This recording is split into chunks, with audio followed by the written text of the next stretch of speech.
Hi అండి. అందరూ బాగుండాలని కోరుకుంటూ థంబ్‌నెయిల్ చూసారు కదా! అమెరికాలో ఇండియన్స్ కేవలం కొన్ని ప్రాంతాలకు మాత్రమే ఎందుకు పరిమితమై నివసిస్తున్నారు? దానికి కారణాలేంటి? ఈ విషయం గురించి క్లుప్తంగా మాట్లాడుకునే ముందు ఒక చిన్న రిక్వెస్ట్ అండి. మీరు ఈ వీడియో చూస్తుంటే గనక దయచేసి ఒక లైక్ చేయండి, షేర్ చేయండి. తప్పకుండా సబ్స్క్రైబ్ అయితే చేసుకోండి. ఇప్పుడు అసలు విషయం గురించి మాట్లాడుకుందాం.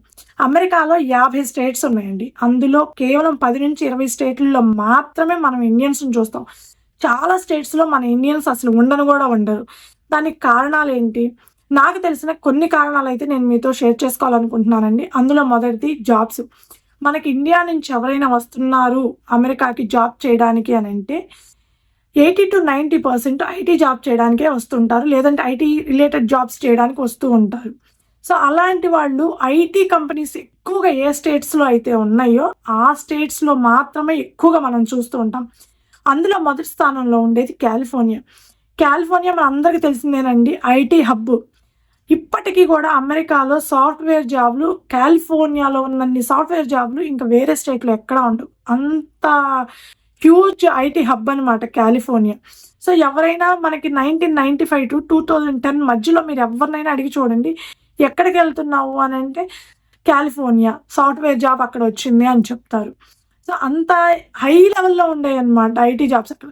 ఆ తర్వాత స్లోగా ఐటీ కంపెనీస్ అన్నీ డిఫరెంట్ డిఫరెంట్ స్టేట్స్‌కి స్ప్రెడ్ అవుతూ వచ్చినాయి. At the same time New York, New జెర్సీలో కూడా అప్పుడు ఉండేవండి. కానీ కాలిఫోర్నియాలో ఉన్నంత ఎక్కువగా ఉండేవి గాదు. ఆ తర్వాత ఐటీ కంపెనీస్ అన్నీ రిమైనింగ్ టెక్సాసు, అట్లాంటా ఇట్లాంటి స్టేట్స్‌కన్నిటికి వర్జీనియా ఇలాంటి స్టేట్స్‌కి ఎక్కువగా స్ప్రెడ్ అవ్వడం వల్ల జనాలు కూడా మన ఇండియన్స్ ఆ స్టేట్‌లకి ఎక్కువగా స్ప్రెడ్ అయిపోయారనమాట. సో, ఎవరైతే ఇండియా నుంచి అమెరికాకి ఐటీ జాబ్ పర్పస్‌గా వస్తున్నారో వాళ్ళందరూ California, Texas, New York, New Jersey, Illinois లేదంటే వర్జీనియా ఇలాంటి స్టేట్స్‌లో ఎక్కువగా ఉంటూ ఉంటారనమాట. ఈ మధ్య కాలంలో మన ఇండియన్స్ నార్త్ కరోలినా, ఎన్‌సీకి గూడా ఎక్కువగా మూవ్ అవుతున్నారండి. ఎందుకంటే అక్కడ కూడా సాఫ్ట్‌వేర్ కంపెనీస్ ఎక్కువగా స్టార్ట్ చేశారు. కాబట్టి ఈ మధ్య కాలంలో ఎన్‌సీకి గూడా మన ఇండియన్స్ ఎక్కువగా మూవ్ అవుతున్నారనమాట.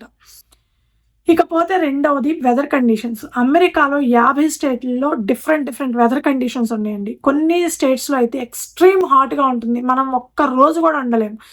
కొన్ని స్టేట్స్‌లో అయితే ఎక్స్‌ట్రీమ్ చలి ఉంటుంది. అక్కడికి 365 డేస్ చలిగానే ఉంటుంది.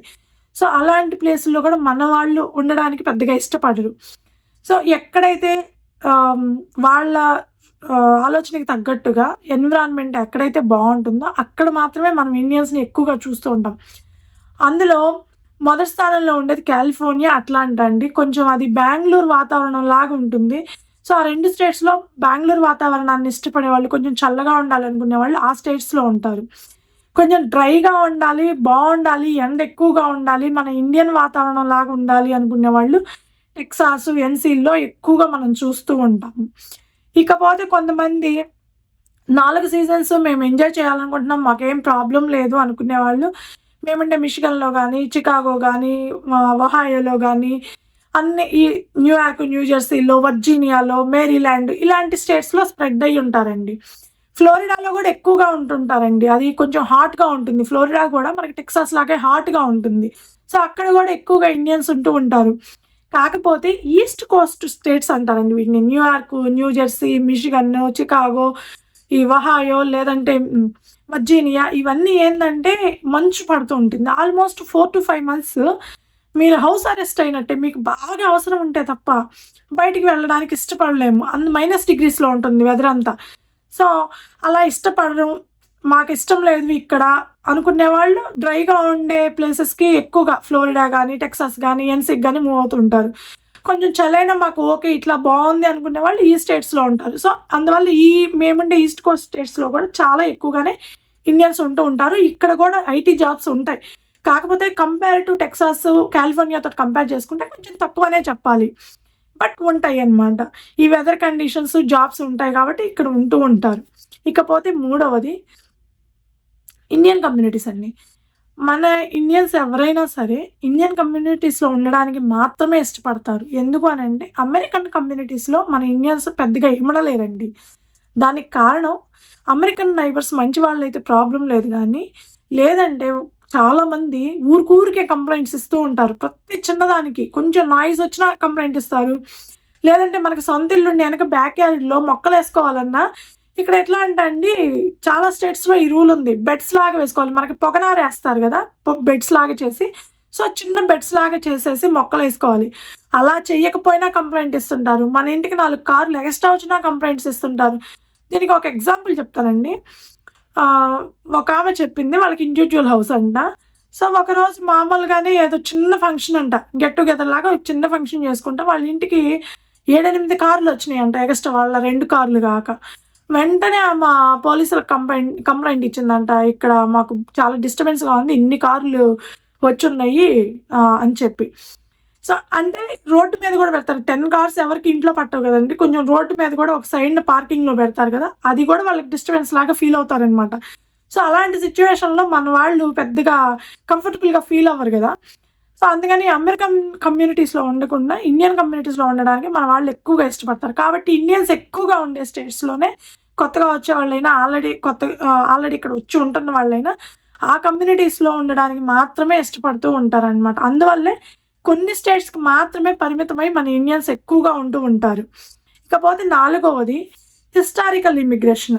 అంటే మనకి ఈ ఫ్లైట్లు ఇవన్నీ లేనప్పుడు మనకి ఇండియన్స్ చాలామంది ఇక్కడికి మైగ్రేట్ అయ్యారండి పాత రోజుల్లో. అప్పుడు వాళ్ళు ఇండియా నుంచి ఇక్కడికి షిప్పుల్లో వచ్చేవాళ్ళు ఎక్కువగా పోర్టులుండే స్టేట్స్‌కి మాత్రమే వచ్చేవాళ్ళు. న్యూయార్క్ లాగా లేదంటే మేరీల్యాండ్ లాగా పోర్టులుండే స్టేట్స్‌కి మాత్రమే ఎక్కువగా వచ్చేవాళ్ళు. కాబట్టి జనరేషన్ నుంచి ఇండియన్స్ అక్కడ సెటిల్ అయ్యి ఉంటారనమాట కొన్ని స్టేట్‌ల్లో. ఆ తర్వాత వచ్చే జనరేషన్ వాళ్ళు గూడా ఓకే. మన ఇండియన్స్ అయితే ఇక్కడ ఉన్నారు గదా! ఇక్కడే ఉందాం అని చెప్పి అలా కొన్ని స్టేట్‌ల్లో ఉండడం మొదలుపెట్టారనమాట. ఇకపోతే 5వది ఎడ్యుకేషన్ అండి. అమెరికాలో ప్రతి స్కూల్‌కి రేటింగ్ పబ్లిక్ అంటే మామూలుగా అమెరికన్ గవర్నమెంట్ ద్వారానే స్కూల్ డిపార్ట్‌మెంట్ ద్వారానే ఆ స్కూల్స్‌కి రేటింగ్ ఇవ్వడం జరుగుతుందనమాట. మన వాళ్ళు ఇండియన్స్ స్కూల్ రేటింగ్ బాగలేకపోతే అసలు జాయిన్ చేయడానికి ఇష్టపడరండి. మాక్సిమం స్కూల్ రేటింగ్ బాగున్న చోటే జాయిన్ చేయడానికి ఇష్టపడతారు. అందుకే మనకి ఇండియాలో విజయవాడ అంటే చదువుకి ఎడ్యుకేషన్ హబ్ అంటారు. ఇప్పుడు హైదరాబాద్ ఎడ్యుకేషన్ హబ్ అంటారు. ఒకప్పుడు చెన్నైలో బీటెక్ చదవడానికి ఎక్కువగా వెళ్ళేవాళ్ళు. సో, అలా అమెరికాలో గూడా బోస్టన్ అంటే ఎడ్యుకేషన్ హబ్ అండి అది. అక్కడ మాక్సిమం స్కూల్స్ అన్నీ సూపర్ రేటింగ్ ఉంటాయన్నమాట. మనకి ఎంఐటీ లాంటి సూపర్ టాప్ యూనివర్సిటీలు గూడా బోస్టన్‌లోనే ఉంటాయి. సో, అలా పిల్లల ఎడ్యుకేషన్ బావుండాలి, మంచి స్కూల్స్‌లోనే చదవాలి అనుకునే వాళ్ళు గూడా కొన్ని స్టేట్స్‌కే పరిమితం అయిపోయి ఉన్నారు. బోస్టన్ గానీ, అలాంటి స్టేట్స్‌కి మాత్రమే పరిమితమై ఉన్నారు. సో, ఇలా మన ఇండియన్స్ బోస్టన్ గానీ, సియాటల్ గానీ మనందరం వినే ఉంటాం. సియాటల్‌లో గూడా పొద్దుగూకులు వర్షం పడుతుంది గానీ, బట్ వెదర్ కండిషన్స్ బానే ఉంటాయండి. అలా గానీ లేదంటే ఎక్కువగా కాలిఫోర్నియా, టెక్సాస్, వర్జీనియా, మేరీల్యాండ్, మిషిగన్ను, చికాగో, ఒహాయో. సో, ఇలాంటి స్టేట్స్‌లో న్యూయార్క్, న్యూజెర్సీ ఇలాంటి స్టేట్స్‌లో ఎక్కువగా స్ప్రెడ్ అయ్యి ఉన్నారు. అంటే దాదాపుగా ఒక 10-20 స్టేట్స్ మధ్యలోనే మన ఇండియన్స్ ఎక్కువగా ఉంటూ ఉంటారండి. దానికి కారణాలు ఇవే. జాబ్‌లు గానీ, లేదంటే ఇండియన్ కమ్యూనిటీస్‌లో ఉండాలని కావచ్చు, వెదర్ కండిషన్స్ కావచ్చు, లేదంటే పిల్లల ఎడ్యుకేషన్ పర్పస్‌గా మంచి స్కూల్స్‌లో చదివితే మంచిగా ఎడ్యుకేషన్ ఉంటుందండి. ఇక్కడ రేటింగ్ తక్కువున్న స్కూల్స్‌లో జాయిన్ చేస్తే పెద్దగా ఉపయోగం గూడా ఉండదు. పెద్దగా ఏమి చెప్పరు. సో, మన వాళ్ళు ఎక్కువగా స్కూల్ రేటింగ్ బాగున్న వాటిల్లోనే జాయిన్ చేసుకోవాలనుకుంటారు. అలా స్కూల్ రేటింగ్ బాగుండేవి కొన్ని స్టేట్స్‌లో మాత్రమే బావుంటాయండి. ఆ కొన్ని స్టేట్స్‌లో గూడా కొన్ని స్కూల్సే మంచి రేటింగ్ ఉంటాయన్నమాట. అలాంటి వాటిలో జాయిన్ చేయడానికి మన వాళ్ళు ఎక్కువగా ఇష్టపడుతుంటారు. అది గానీ, లేదంటే పాత వాళ్ళు ఎప్పుడో వచ్చిన వాళ్ళు సెటిల్ అయిన ప్లేసుల్లో సెటిల్ అవ్వడం గానీ, వాళ్ళ జనరేషన్స్ నుంచి అలా మన వాళ్ళు కొన్ని స్టేట్స్‌కి మాత్రమే పరిమితం అయ్యి ఉంటున్నారు అమెరికాలో. సో, ఇదండి మన వాళ్ళు కొన్ని ప్రాంతాలకు మాత్రమే పరిమితమై ఉండడానికి కారణాలు అమెరికాలో. ఈ వీడియో మీకు నచ్చుంటే కనుక దయచేసి ఒక లైక్ చేయండి, షేర్ చేయండి. తప్పకుండా సబ్స్క్రైబ్ అయితే చేసుకోండి. Thank you.